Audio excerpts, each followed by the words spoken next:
It's your boy ASAP, and today we're gonna give you a crash course on how to read literature like a professor. Hey, this is Shelby coming at you with our favorite book here, How to Read Literature Like a Professor by Thomas C. Foster. Let's get right into this crash course. All literature grows out of literature. Every author finds a story they like and wonders what would happen if they flipped it and turned it into something else, but with the same morals.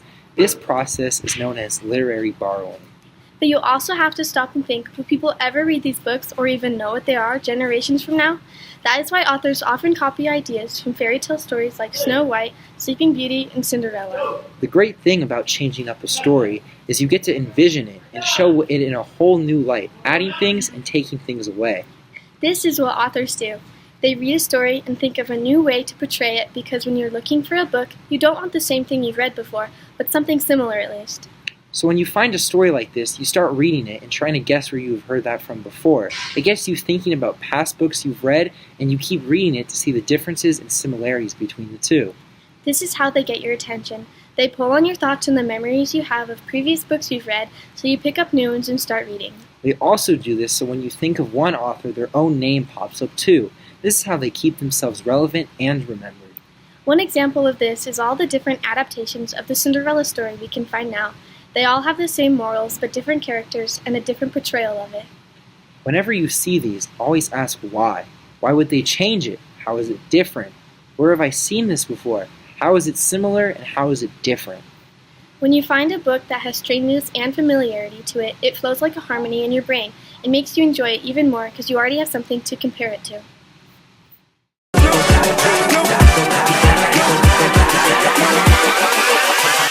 Hold up.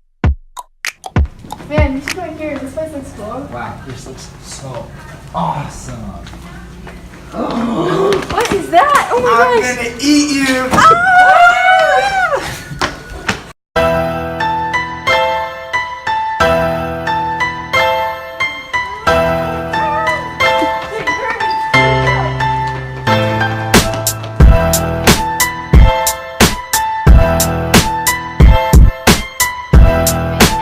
Throughout all kinds of literature. The most common example of myths in literature are Greek myths. These myths often have morals behind them. For example, in the story of Icarus, Icarus flew too high towards the sun despite his father's warnings, and then his wings burned off, and that caused him to fall and die. This lesson is to never be too ambitious and avoid risks.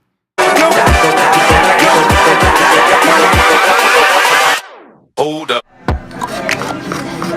I need these wings, Dad. Don't worry, I'm making them for you, I son. wanna fly. Alright, son. I'm making it. Alright. So here are your wings. Just remember, don't go too close to the sun. Alright, here are your wings. Don't go too close to the sun. What am I, a loser?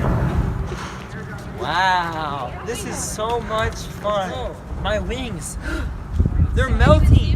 Ah! The moral of the story of Icarus is often either embedded inside of other stories or pieces of literature or inspired by the myth. The poems Musée des Beaux-Arts by W.H. Auden and Landscape with Fall of Icarus by William Carlos Williams are examples of literature inspired by a painting depicting the events of the myth. Not only do pieces of literature show the lessons learned from each myth, but the myths are often put inside stories in an updated format. Myths are a body of story that matters. Myths were created to tell important morals but make it exciting to read. Don't always give in to myths, though, because they are not always true. Many myths lack a true and good moral. Not all of them always lead you in the right direction.